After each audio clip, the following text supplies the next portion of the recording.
you know what? Screw it. I'm going to give options a try. All right, so this is my Robinhood dividend portfolio. And as you can see from the last 3 months, we're actually down almost 15%. But I guess it's actually not that bad because when compared to each major index, we're actually doing kind of okay, actually. And I just want to say that dividend investing is my preferred style of investing. However, I do want to give trading options a try and see what can happen. I mean, it sounds like a bad idea. It probably is, but we'll see what we could do.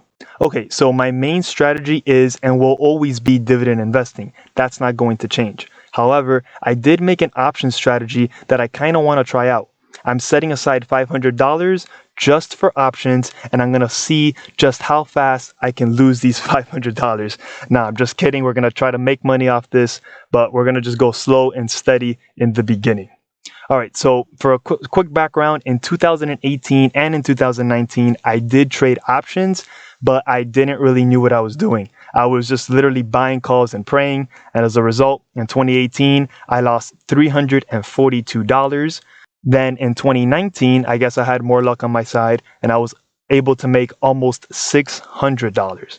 So if you add both of those 2 years together, I made about $250 in those 2 years, which I guess is not too shabby. But for 2020, I want to go ahead and try to make $50 a month and end the year with a $500 total gain.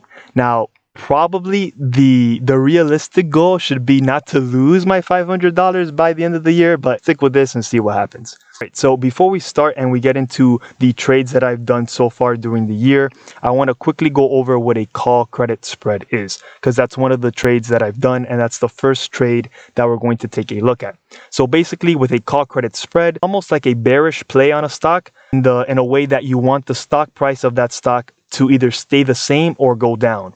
And the way you execute a call credit spread is by first selling an out of the money call, and you collect a premium for that. And then you go ahead and buy a further out the money call to limit your risk. And again, you want the price to go down of the stock depending on the strike price from which the call that you sold.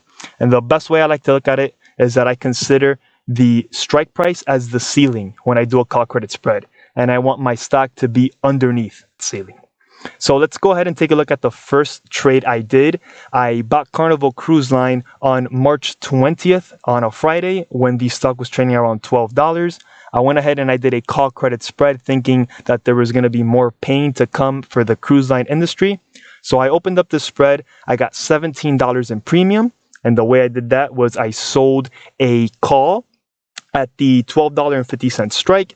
And then I went ahead and bought a call at the $13 strike. So in this particular trade, I'm rooting for the stock to stay at $12, but at least under $12.50 by expiration. So the max loss in this case would be $33. And that's found by just taking the difference in strikes, 13 minus 1250. Multiply that by 100 because contracts are dealt with hundreds of shares, 100 shares per contract rather. And then you just subtract the premium. And of course, the next week on Tuesday, Carnival Cruise Line jumps 39% on Tuesday on the talks of a stimulus package to bail out the industry. Now you can see here a huge spike taking the stock from around $12 to about $14. And then at Thursday of that week, it reached almost $19 per share. So when that happened, I immediately said to myself, you know what? It's time to cut the losses on Carnival Cruise Line. So when I went ahead and I closed the trade. So I do have footage of closing the trade. And basically to close the trade is you open up the spread. You're making sure that you're going to close. You put the amount of contracts that you purchased. In my case, it was 1. Then you put the price in which you're going to pay to close the trade. Just make sure you click debit to make sure that the trade goes through. So I went ahead and I submitted the trade at 40 and it went ahead and got filled a little bit later in the day. I was actually scared that it wasn't going to get filled, but it ultimately did. And here is the result of that trade. I ended up receiving $17 when I opened the spread, and then I had to pay $40 to exit the spread, resulting in a $23 loss as my first options trade of 2020. Doesn't feel too good, but hey, on the bright side, the loss could have actually been $33 if I would have held to expiration, because Carnival Cruise Line ended up closing at around 14:41 on Friday. I took the L on Carnival Cruise Line. Moving on, we got the put credit spread. Now, I also did a put credit spread that last week of March as well, and we can go over a put credit spread real quickly. And it's basically the very opposite of a call credit spread. On this type of spread, you want to be bullish on a stock. You want the stock to go or to stay above your strike price. So you go ahead and you sell an out of the money put, and then you go ahead and buy a further out of the money put to limit your risk. That creates a spread. Ultimately, you want the share price to increase or to stay where it's at. And basically how I like to look at this one is that a put credit spread is basically putting a floor on a stock, and you just want the stock to stay above that floor at expiration. So the put credit spread that I bought was actually on Nike. I bought it on March 24th, the same day that they were going to announce earnings. I bought it on Tuesday, March 24th in the morning. They had their earnings call Tuesday, March 24th after market close. So I went ahead and I did this put credit spread, feeling that a lot of negativity was already priced into Nike. And even if they had an okay earnings call, the stock was either going to stay flat or even go up. So I went ahead and opened this trade. I received $25 in premium.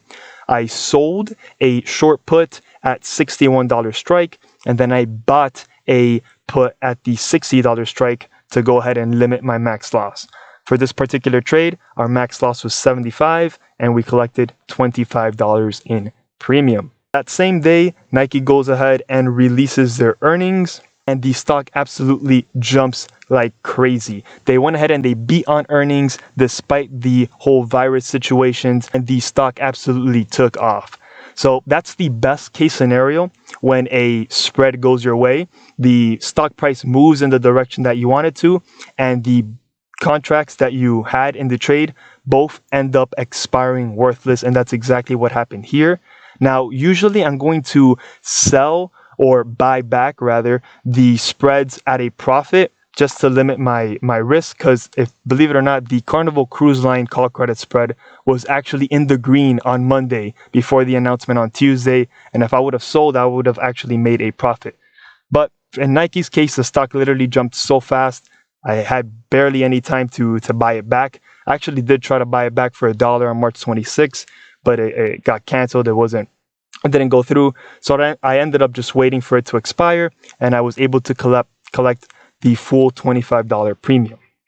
Now, let's go ahead and recap the end of March. I went ahead and I traded a call credit spread on Carnival Cruise Line. We lost $23 on that trade. Then I went ahead and I bought a put credit spread on Nike. That trade went phenomenal. We got the full 100% gain of the $25, netting us a gain of $2. Now, to be fair, I only had 1 week of March, so we're going to go ahead and roll these $2 over to the next month of April. And speaking of April, let's go ahead and talk about my next trade. And it actually has to do with Nike. I want to go ahead and purchase a call credit spread this time because I'm looking for the stock price to reject the $86 and $87 mark. So I don't think it's going to go past that mark. Also, the RSI is above 50, but it is trending down. If we look at the past 6 months, we can see that Nike tends to fall off that 50 point in the RSI. Only concerns I have with this play is that the stock price shoots up and it hits the 200-day moving average, would be horrible because that's at 90. And also the MACD is showing positive momentum, but I think that's quickly going to reverse next week, as I don't think the markets are going to have a good first week of April. So here's the trade that we did. We bought the call credit spread on Nike. We got premium of $30 for this trade. We went ahead and we sold a call for $85 strike price. Expiration 4/3, and then we went ahead and bought the $86 strike call to reduce our risk. So all in all, the max loss on this trade is going to be $70. Here is how you set up the trade. I was actually able to record this. You open up the Nike's options change. You go ahead and you select the date that you want to use. In this case, it's April 3rd, and you want to first sell the call. You want to pick your strike price. Remember, this is going to be your ceiling. And then you want to buy a further out the money call. In this case, I picked the $86 strike. You want to go ahead and put how many contracts you want. I just want one. And the premium or the credit that you want to receive, in this case is 30 cents for 30 bucks. Make sure you hit credit, hit submit, and this order actually filled almost immediately, which was great. Now let's recap and talk about a little bit of April. So we're looking to hit the $50 gain mark in April, which hopefully we can do that. We do have a $2 head start since we're rolling over the last week of March into April. So far, our $500 has turned into $502, which is a 0.4% increase. And fun fact, that's actually higher than Robinhood's cash management's yield. So that's pretty cool. But anyways, that's pretty much it. Thank you so much for watching, and hopefully we can score big on the first week of April.